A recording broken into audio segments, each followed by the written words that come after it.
Okay, I'm going to go ahead and start with a news wrap-up that relates to prophecy.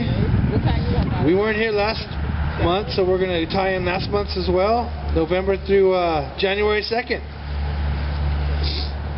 We're going to start with November 16th, 2015. ISIS threatens to bring Paris to Washington. As we struck France in the center of its abode in Paris, then we swear we will strike America at its center in Washington, says ISIS. November 21st, Mali Hotel, Taliban-linked attack. U.S. citizen among 21 dead. November 22nd, Paris on alert. A dozen suits designed to protect medics from contagious diseases, polyethylene boots, gloves, and antibacterial masks were swiped from the city's Necker Pediatric Hospital. November 24th, a Russian warplane was shot down by Turkish fighter jets near the Turkish border, and Russia accuses Turkey of protecting their oil trade with ISIS. November 25th, Russia sent an advanced missile system to Syria to protect its jets. November 28th, these are all news headlines. 57-year-old Robert Deere is in custody after a mass shooting at a Planned Parenthood clinic in Colorado Springs, where 3 people were killed, including a police officer, with 9 wounded. December 2nd, Muslim husband and wife attackers Syed Farouk and his wife Tashfeen Malik opened fire on a San Bernardino Christmas party, killing 14 and injuring 21 people in the deadliest mass shooting since Sandy Hook. Enrique Marquez is a friend of one of the San Bernardino shooters, was charged in connection to the massacre. They had a freeway attack plan that identified a stretch of eastbound State 91 where traffic is badly congested in the afternoon and there are no nearby exits for motorists to flee. Farouk would toss a pipe bomb to stop traffic and then walk along the freeway firing at motorists, while that's what Marquez told investigators. Marquez's role would be to stay in the hills above, shooting drivers from there and firing on responders and police as they arrived. That's when Marquez bought the pair of AR-15 rifles and smokeless explosive powder from a sporting goods store that were planned to be used in the attacks. And the funny thing about that is, Kim and I were talking before that even came out on the news. I was trying to think of one of the attacks they might try to do, and that was the same attack we were hypothesizing that they might try. That was actually what they would have done before the San Bernardino one, but the buddy of his that bought the guns, he chickened out, so they went ahead and did their own attack here. But they were going to do the 91 freeway because, you know, cars back up, there's no escape. So that would be a really good way. I'm glad I avoid the 91 at all costs. When I drive in that area, I don't take the 91, so I'm glad I don't now.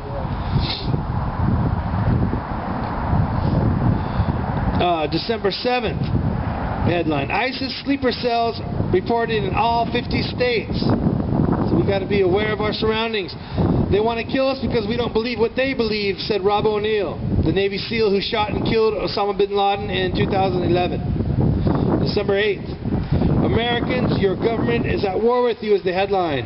The government has no plans to offer protection to U.S. citizens against future jihadist attacks.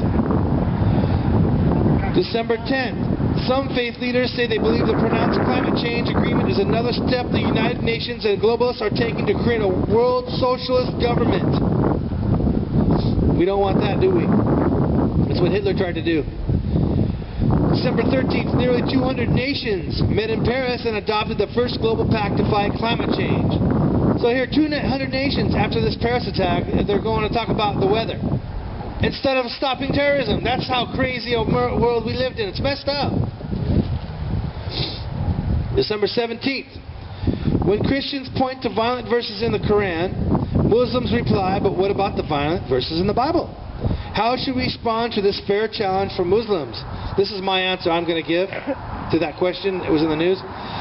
But this is my own answer. The New Testament is the answer to the Old Testament because sin has to be answered with blood. Jesus ended this by giving his own blood to bring forgiveness of sin and ending the old system forever. And that is why God does not command us to kill anyone anywhere in the New Testament. Muslims claim their Quran is the newest revelation from God, compiled approximately 650 AD. Now, versus the New Testament was written about approximately 150 AD. And if you read it, you'll see that violence against non-believers or infidels is encouraged in the Quran. I'm going to read a verse out of the Quran to prove that. Quran Surah 8:12, I will cast terror into the hearts of those who disbelieve. Therefore strike off their heads, and strike off every fingertip of them. Surah 2, 191 through 193, it says in the Quran, and kill them wherever you find them, and turn them out from where they have turned you out. And al-fitna, which is disbelief or unrest, is worse than killing, but if they give in, then lo, Allah is forgiving and merciful. And fight them until there is no more disbelief, and worship is for Allah alone. Now another headline, 1219. India is building a top-secret nuclear city to produce thermonuclear weapons. Experts say, and China and Pakistan would see this as a provocation, causing them to ratchet up their nuclear arsenal. So that's all we need is more countries racing to get as many nukes as they can. December 27th, Israeli warplanes struck Hezbollah targets in a series of at least 7 strikes near the Lebanese border.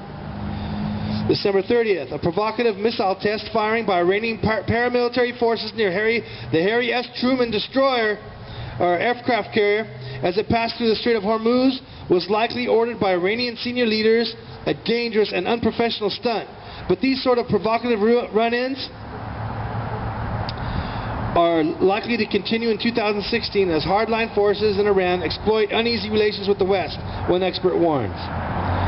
January 1st, ISIS gathers on Israel's border. An ISIS-affiliated terror group located about 9 miles from the Israeli-Syrian border may be planning large-scale terror attacks in Israel. January 2nd, Saudi Arabia has executed the prominent Shia cleric Sheikh Nimr al-Nimr among 47 people put to death after being convicted of terrorism offenses. Iran said Saudi Arabia will pay a high price for that execution. That concludes my prophecy update. And I've also heard lately that Turkey is also setting up bases near the southern border of Israel, and now Iran and Russia are now aligned militarily, and they're setting up bases on the top of the border near top of Israel's border with Syria. So we see, if you read the book of Ezekiel 38, you will see the nations lining up that could possibly invade Israel, just like it says in the end times it's going to happen. We're getting very close because politically things are lined up perfectly, and they have reason to go through because they've got bases, surrounding. They've now got a huge oil field that's been discovered in Israel, so they have a reason to get the spoil, because they said there have to be some spoils there. There's nothing for them to get really, but now they've got a reason. Now they've made this discovery, so just keep your eyes on Israel. Israel is the stumbling stone to all the nations, it says in the last days, and that's what to watch for. And that's what you hear on the news all the time, is watching that area and seeing how it fits prophetically. So I just want to say a prayer. Lord, thank you for giving us hope when we hear even bad news, that we know that you're just going to come soon and you're going to take care of everything. You're going to set the earth in order how it should be. Get rid of all this terrorism.